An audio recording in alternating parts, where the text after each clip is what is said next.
Começamos aqui a olhar para o Irão. Depois de ter dito que tinha uma frota a caminho do Irão, maior do que aquela que foi enviada para a Venezuela, Donald Trump diz que Teherão quer agora chegar a um acordo com os Estados Unidos. O Irão, entretanto, admitiu negociar a questão do programa nuclear. O que é que podemos esperar deste alegado acordo, professor?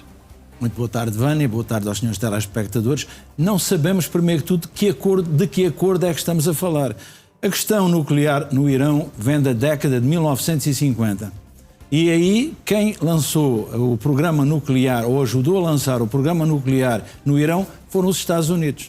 Porque quem governava o Irão era o Shah, que era aliado dos Estados Unidos. Chamava-se naquela altura uma campanha muito interessante, a campanha Átomos pela Paz. Percebemos claramente que agora serão átomos pela guerra, ou para a guerra. O que é que acontece? O Irão, como nós sabemos, teve a Revolução Islâmica em 1979, que levou o Ayatollah, naquela altura ainda Khomeini, ao poder. E, a partir daí, as relações com os Estados Unidos deterioraram-se a um ponto de não haver possibilidade de haver negociações entre eles.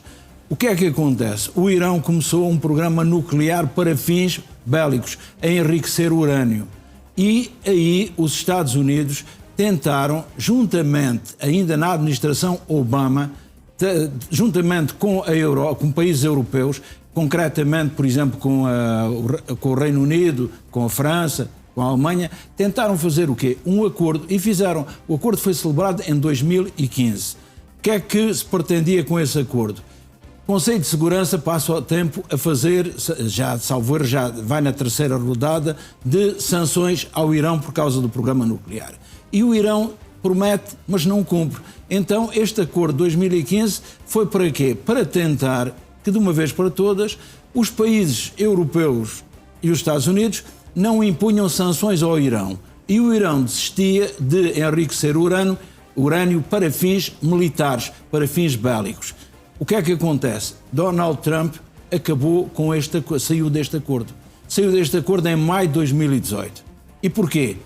Aparece outra personagem que falamos aqui tanta vez, Benjamin Netanyahu. O que é que Benjamin Netanyahu foi dizer a Donald Trump? Que, afinal de contas, o Irão não estava a cumprir aquilo que estava combinado e que tinha um programa nuclear secreto e que o enriquecimento de urânio se destinava à bomba atómica e a um arsenal nuclear. E Donald Trump acreditou naquilo que se chamam as provas que lhe foram apresentadas por Benjamin Netanyahu e saiu do programa. Impôs o quê? Novas sanções ao Irão. E neste momento nós não sabemos de que acordo é que estamos a falar. É um acordo para o Irão deixar de enriquecer urânio, só enriquecer até à percentagem que não permite a sua utilização em termos nucleares, em termos bélicos, em termos nucleares. De que acordo estamos a falar? O problema é que Donald... Mas quando não se esclarece, professor, de que tipo de acordo é que estamos a falar, e Donald Trump disse que supostamente já há um prazo, não é? Que ele deu um prazo para que esse acordo fique fechado, que também não sabemos qual é, até que ponto é que isso pode ou não ser credível, não é? Porque não sabemos ao certo o que é que está aqui em causa. Se Donald Trump fosse um diplomata, eu diria, Vânia, que a maior qualidade de um diplomata é esconder a inteligência própria. Porque nunca os outros percebem claramente qual é a sua intenção. O problema é que Donald Trump não é um diplomata, é um presidente transacional. E por isso mesmo nós não sabemos. E ninguém sabe, provavelmente Donald Trump saberá, se ele souber, o que é que pretende. Porquê?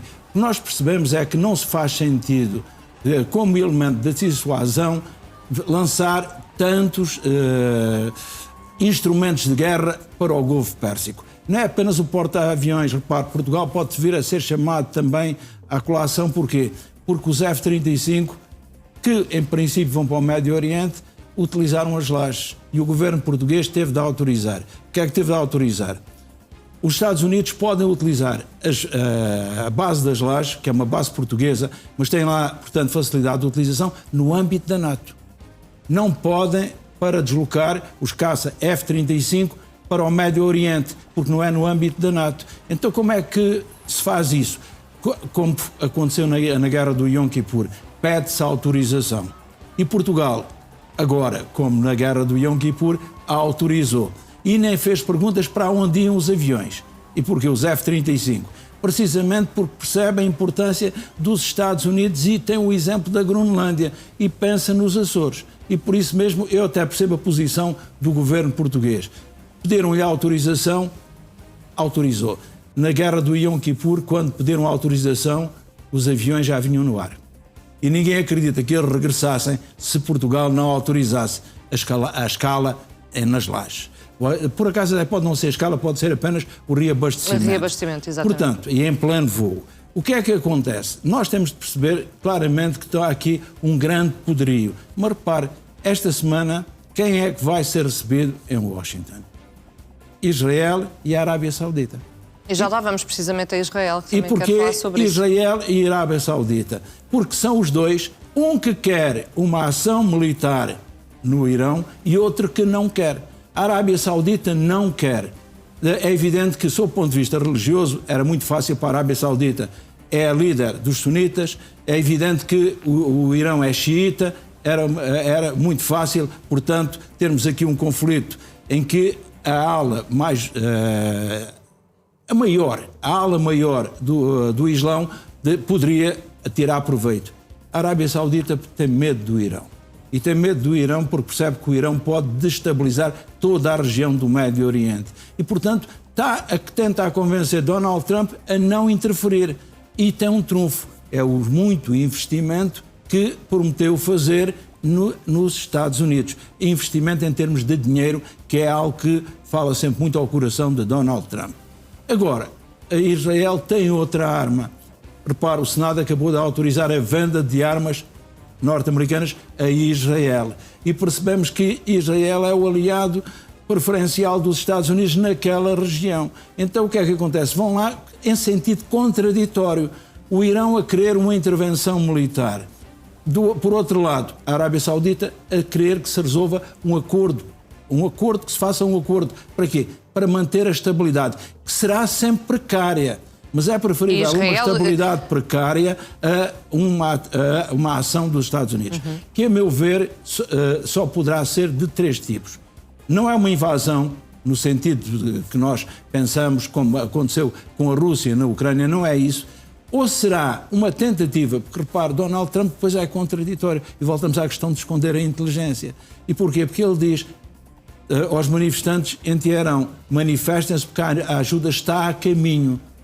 E nós não percebemos se ele quer verdadeiramente substituir apenas a chefia, como aconteceu na Venezuela, e aí é mais difícil do que na Venezuela, se quer, por outro lado, atacar aqueles que serão os locais em que o Irão está a enriquecer urânio, ou se finalmente, e esta é uma perspectiva que não podemos também tirar de cima da mesa, se ele o que quer verdadeiramente é uma mudança de regime. Exatamente. E essa mudança de regime, não apenas substituição do Ayatollah, é muito mais difícil do que... Na Venezuela ainda não aconteceu essa mudança de regime. E aqui, a meu ver, é impossível.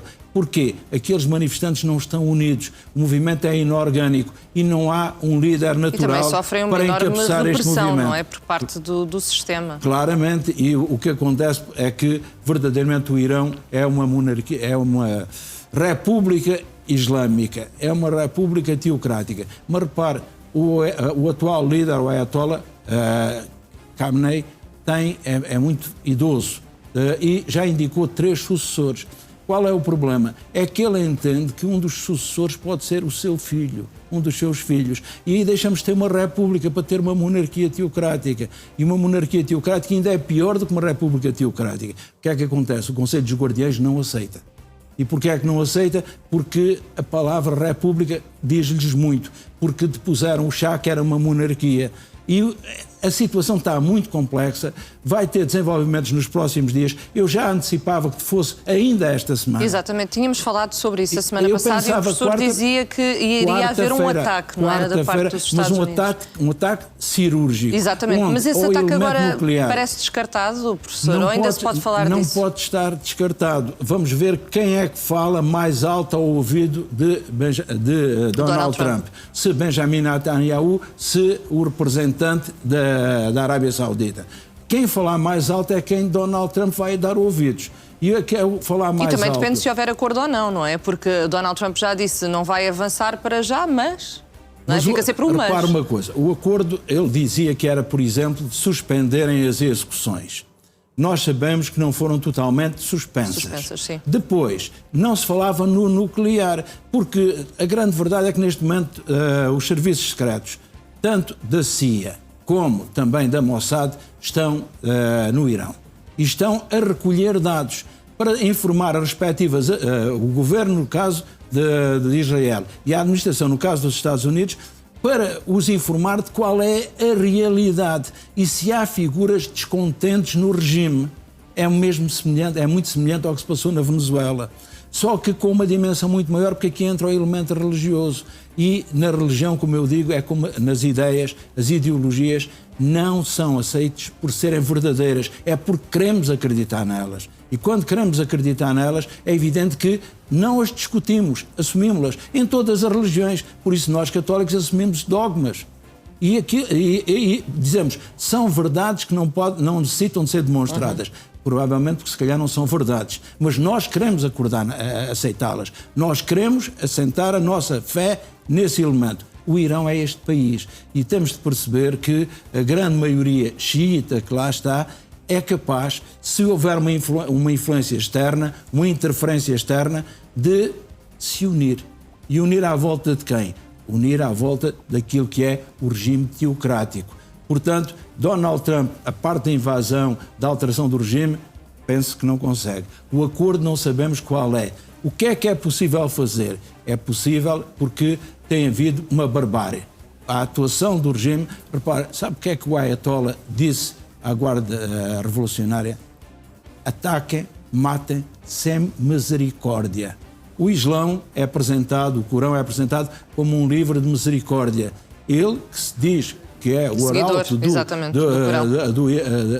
desta fé, o que é que ele diz? Matem sem misericórdia. E sem misericórdia significa o quê? Que verdadeiramente nós percebemos que havia snipers que andavam a atacar, a matar, a ferir gente nos olhos, a esfaquear. Estamos a ver aqui alguns desses protestos. E isto mostra o quê?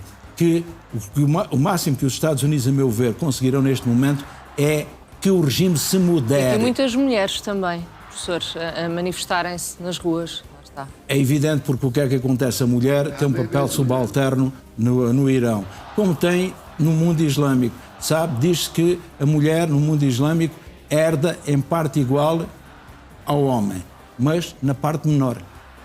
Há aqui uma coisa que eu não percebo. Exato. O que é em parte igual e depois acaba por ser menor, não é? Por acaso eu depois fui saber, se um muçulmano tiver duas filhas e um filho, o filho recebe 50% da herança.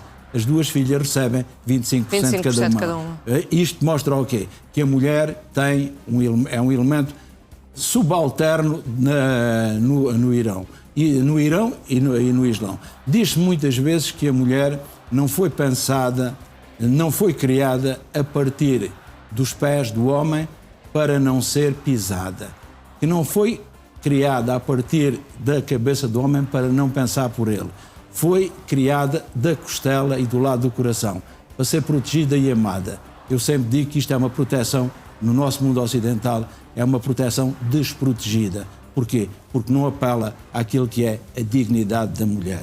E por isso nós percebemos que estas mulheres verdadeiramente querem o quê? Escolher o seu próprio caminho. E têm todo o direito a isso. Querem ter a liberdade para isso, não é? Querem ter liberdade. E no Irão já houve essa liberdade. Da mesma história que eu disse aqui que a Venezuela já foi uma democracia e neste momento não é uma democracia, o Irão já teve esta liberdade. O governo do Shah não foi bom para estas liberdades. E aí contou com o apoio dos Estados Unidos. O atual governo que nós temos é muito pior do que o governo do Shah no que diz respeito às liberdades individuais. Professor, e olhamos agora para outra figura de que já falou, Benjamin Netanyahu, que vai ou não falar mais alto, entre aspas, ao ouvido de Donald Trump. Certo é que Israel atacou Gaza, há pelo menos mais de 12 mortos só nas últimas horas. Isto deve ser interpretado como um incidente isolado ou há de facto aqui uma quebra do cessar-fogo? Este cessar-fogo, efetivamente, nunca teve em sempre pleno foi exercício. Frágil, não é? Exatamente. E porquê? Foi sempre muito frágil. Nós percebemos claramente que aquela linha de separação não era uma linha constante, que o exército israelita tentava empurrá-la para norte, mas que os palestinianos também estavam interessados em puxá-la para sul. Nós percebemos que amanhã devia abrir a fronteira de Rafah. A fronteira de Rafah é fundamental para a Palestina, para Gaza ficar em contacto com o Egito, e é evidente que isso era algo que se saudava, não só para aquilo que podia entrar, mas também por aquilo que podia sair.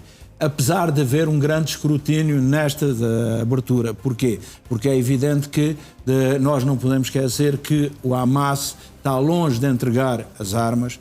Donald Trump disse que parece que o Hamas vai entregar as armas. Parece.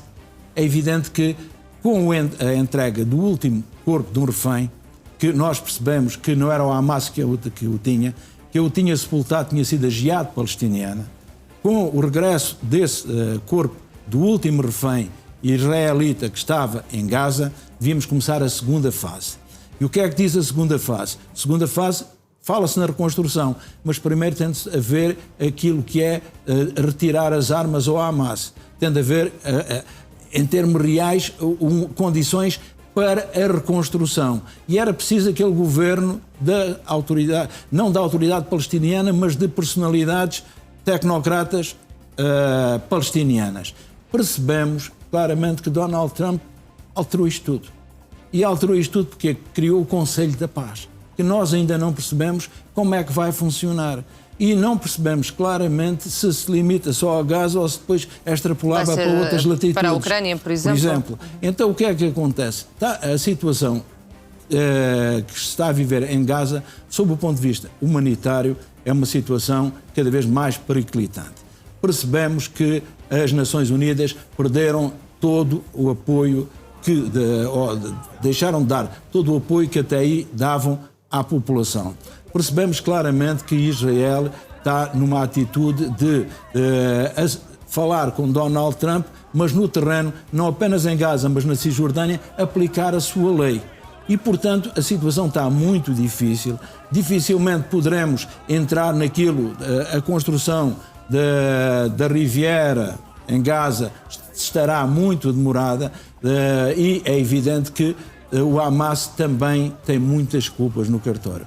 Mas aqui Donald Trump não pode falar ele ao ouvido de Benjamin Netanyahu e tentar, lá está, acelerar um bocadinho o processo? Aí entra o sistema das contrapartidas. E o que é o sistema das contrapartidas? Ele vai condicionar muito a ação de Benjamin Netanyahu em Gaza e na Cisjordânia a troco da intervenção, por exemplo, no Irão, que é o grande inimigo e a grande ameaça para Israel. Poderá ser aí essa a moeda de troca? É a moeda de troca, por isso é que eu digo falar mais alto. Não é apenas armas que comprou, porque aí a Arábia Saudita tem muito mais dinheiro, irá investir muito mais e falaria mais alto. O problema que está é a contrapartida que pode garantir a Donald Trump, que é o quê? É em Gaza acatar as decisões do Conselho de Paz e, verdadeiramente, as decisões que contêm no Conselho de Paz a figura máxima é Donald Trump, percebemos que é acatar as ordens de Donald Trump. A situação está muito complicada, sob o ponto de vista humanitário é uma catástrofe. Percebemos também muito claramente, como eu estava a dizer, que o Hamas tem culpa. O que é que tem culpa? O Hamas tão depressa diz que entregar as armas é uma linha vermelha, que não entrega. Como diz que entrega, mas a um governo palestiniano. Como depois diz que ninguém lhe perguntou se queria entregar as armas. Nós não sabemos quem é que está a falar a verdade. Aqui este é um caso em que a realidade joga às escondidas. E quando a realidade joga às escondidas, cada um faz a sua interpretação. O que temos de perceber é que o Hamas é um grupo terrorista. E como é um grupo terrorista, é um dado muito importante, os terroristas não são sujeitos do direito internacional. E como não são sujeitos do direito internacional, não obedecem a nenhuma convenção. E é com este inimigo que Israel se vê confrontado, sendo que a atitude de Israel... Mas no meio disso há uma população que é inocente. Claramente. E que no meio desses dois polos, digamos assim. E que acaba por ser duplamente refém. É refém de quem diz que querer protegê-la. Porquê? O Hamas surgiu ali... Repara, o Hamas é que governava Gaza. Todos os ministérios que estavam lá eram do Hamas. O dinheiro que o Ocidente, que é o principal contribuinte, atenção, o principal contribuinte para a ajuda humanitária a Gaza não são os países do Médio Oriente, é aqui o Ocidente. Somos nós.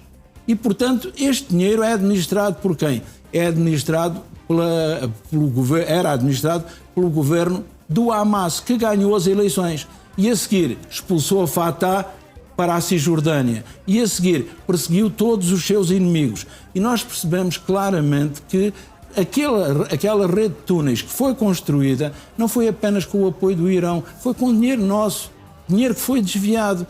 Porquê? Porque aí Israel tem razão, o Hamas desviou sempre parte da ajuda humanitária para os seus terroristas, para o seu braço armado. Mas depois acaba por não justificar estas mortes, não é, professor? Estamos a falar de 12 palestinianos. Possivelmente nada tem a ver com o Hamas, não é? Nada, e mais a mais quando são crianças. E percebemos claramente quando se diz e 3 crianças é para reforçar que estas crianças não podem ser terroristas. E é evidente que não tiveram direito a crescer, a ser cidadãs. E, portanto, o que é que nós temos de perceber? Que aqui a culpa não morre solteira. São ambos culpados, Israel e o Hamas. Só que Israel é uma democracia, ainda que imperfeita, a única no Médio Oriente. E o Hamas é um grupo terrorista que verdadeiramente tem outros inimigos. Quais são os inimigos para eles? São os outros grupos terroristas, como a Jihad Palestiniana, são os outros grupos que não subscrevem a sua visão. As ideologias, portanto, entre aspas, longe, neste momento, está longe de podermos dizer que a segunda fase vai surgir e que há condições para implementar e que Gaza se vai transformar numa Riviera ou pelo menos num lugar pacífico. Está longe. Só que para Donald Trump este conflito está terminado e não está. E porquê é que não está terminado? Porque verdadeiramente ele afastou as Nações Unidas da solução do conflito. Quem esteve na origem do conflito também foram as Nações Unidas, quando decidiram, no fim da Segunda Guerra Mundial, qual é que era o território para Israel, qual é que era o Estado árabe. Não falavam no Estado palestiniano. Qual era o Estado árabe? Nós percebemos que o mundo mudou, que neste momento é muito difícil percebermos ali que haja inocentes. Inocente sabe quem é, Vânia? É quem morre. Exatamente. É quem morre sem ter feito nada para justificar o assassinato. É quem vê, por exemplo, os grupos terroristas esconderem debaixo das suas casas túneis. Para quê? Para fazerem a guerra contra Israel. Exatamente. Sem lhe perguntarem, pedirem permissão, sem lhe pedirem autorização. Esta população está duplamente refém. Professor, e seguimos agora para a Ucrânia, neste caso para a guerra entre Rússia e Ucrânia. Donald Trump, lá está, há uma figura comum a todos estes temas que temos falado. Donald Trump diz que um acordo entre Rússia e Ucrânia está efetivamente mais perto. Pelo menos parece mais perto. Certo é que também vimos ataques nas últimas horas, supostamente a estruturas ferroviárias, mas não deixam de ser ataques, não é? São ataques. O que é que acontece? Os mapas que eu trouxe, as imagens que eu trouxe, permitem perceber claramente Donald Trump. Há quem diga que Donald Trump está no centro do furacão. Eu acho que ele é o furacão. Ou então é o epicentro mesmo aqui do mundo ocidental. A primeira imagem que nós temos diz respeito àquilo que se chama o telefone vermelho. Muita gente, no nosso imaginário, criámos a ideia que, a seguir à crise dos mísseis de Cuba, em 1963, que verdadeiramente havia um telefone vermelho em cima da secretária do Presidente dos Estados Unidos, outro em Moscovo, em cima, portanto, da secretária do líder da União Soviética, e que, quando havia problemas, falavam um com o outro. Não é? Aquilo que se chama o telefone vermelho é este instrumento que aqui está. É este aparelho que estamos a ver ali. É este aparelho que aqui está. Não é vermelho e não é telefone. É o antecessor do fax. E significava o quê? Havia, de facto, um no Pentágono e havia outro no Kremlin. E era a partir daqui que eles negociavam de maneira a evitar um conflito nuclear que os envolvesse. É este o clima da Guerra Fria.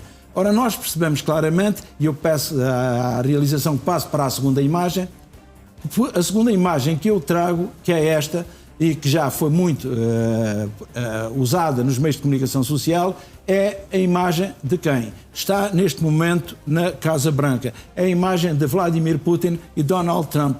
Onde? No Alasca. E esta imagem explica claramente qual é a situação que estamos a viver na Ucrânia. Repare, a Ucrânia, neste momento, Donald Trump já combinou com Vladimir Putin qual vai ser o desfecho da situação na Ucrânia. E Zelensky ainda não percebeu. Eu costumo dizer que Davos deu voz a um Zelensky muito imprudente, muito arrogante, que verdadeiramente acabou esta semana de culpar novamente quem lhe está a fornecer o armamento. Repare, países da União Europeia, mais o Canadá, estão a comprar armamento aos Estados Unidos para entregar à Ucrânia. Nós sabemos que no dia 20 de janeiro houve um grande ataque e ele entendeu que foi um atraso de um dia. Devia ter chegado o material que pediu com um dia de antecedência para evitar este ataque. E sabe que há uma lista, é a lista de requisitos prioritários para a Ucrânia. Esta lista é paga por nós, pelos países. Portugal faz parte destes países, tal qual que faz Portugal, a Bélgica, o Canadá, o Luxemburgo, a Eslovénia, Espanha, os Países Baixos, a Polónia, a Noruega, a Alemanha. Estes países compram aos Estados Unidos o armamento para dar à Ucrânia, para ajudar ao esforço de guerra ucraniano. E ele disse que não tinha os PAC-3 e por isso mesmo é que ficaram às escuras. Repare, ele sabe que cada vez que é arrogante as coisas correm mal. Da outra vez foi arrogante, disse ia pôr Moscou às escuras. Quem ficou às escuras foi a Ucrânia. Neste momento ele está a virar-se contra a União Europeia.